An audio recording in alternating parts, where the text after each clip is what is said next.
Hey everybody, this is Craig Ballantyne from TurbulentStraining.com, and what I'm going to show you today is my personal shoulder warm-up that I do before any of my upper body workouts, and even a lot of the time before I do lower body workouts, because I've been a meathead for a long time, been doing a lot of resistance training and also playing a lot of sports, and have hurt my shoulders in the past. And sometimes when I had done too much bench pressing, I ended up with a sore rotator cuff, mostly on my left side here.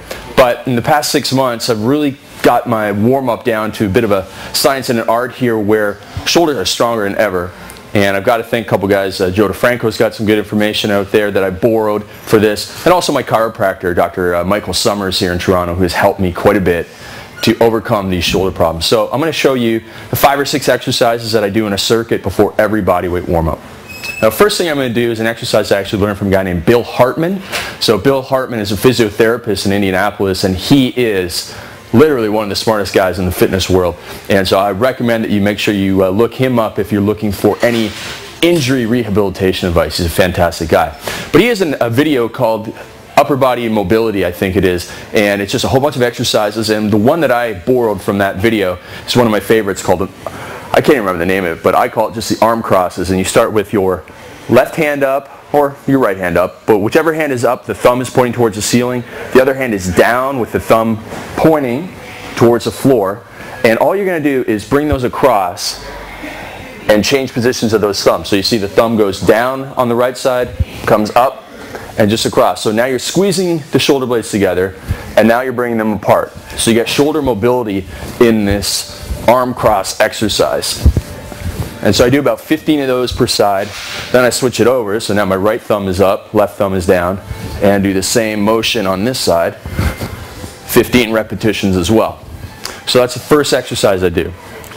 Then I grab the band. Can be any band. I have a $10 band in my house that I use when I do this at home, because I do this on an almost daily basis. And so you just take the band, and you don't want to be pulling too hard. Holding the band slightly above your shoulders, and you're pulling the band down and apart and squeezing your shoulder blades together.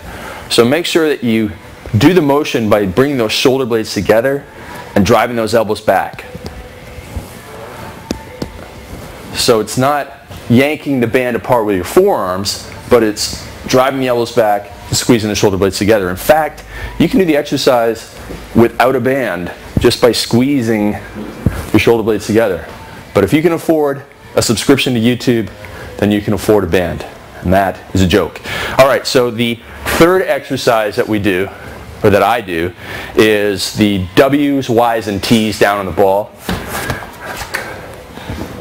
So just with body weight only, W's, hands out in front, tuck those elbows back in. It's like doing a stick up but on your chest here on the ball.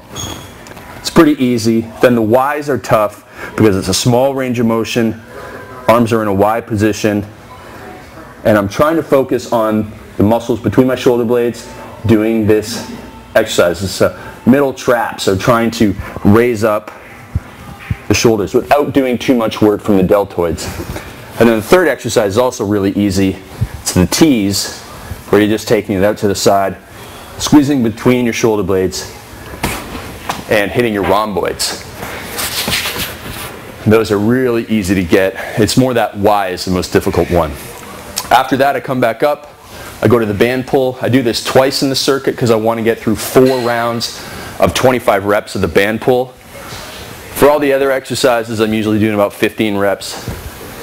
So I'm back to the band pull, do that for another 25. Then I go to the traditional stick up.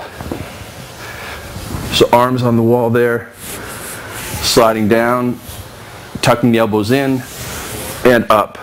And I'm keeping my shoulders, my head, and my butt against the wall. I'm just sliding up and down, and my hands and elbows are up against the wall as well.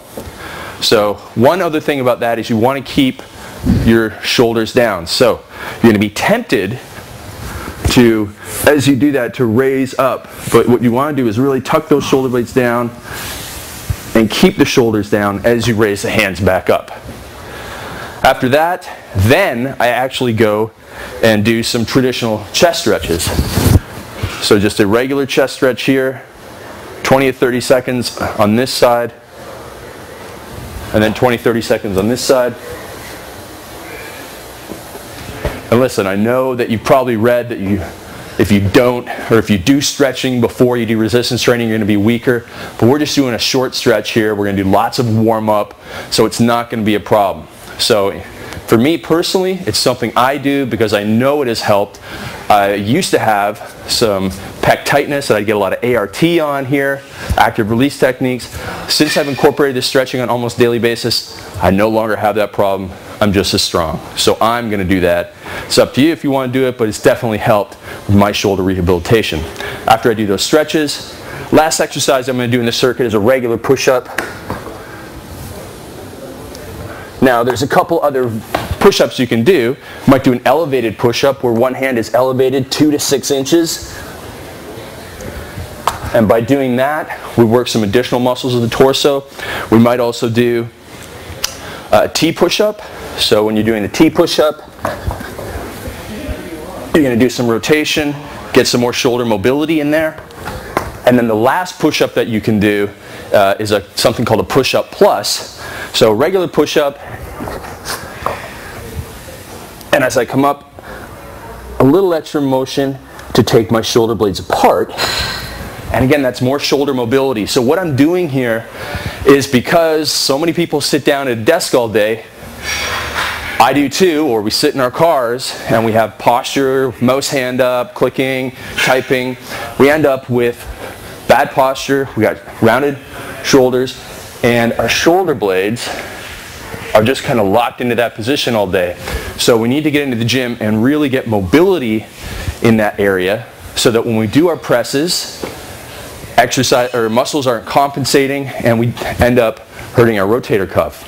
So if I get shoulder mobility and the shoulder strengthening from all those movements, my shoulder is going to be healthier and I'm going to be able to bench press on a frequent basis without the pain and without the problems.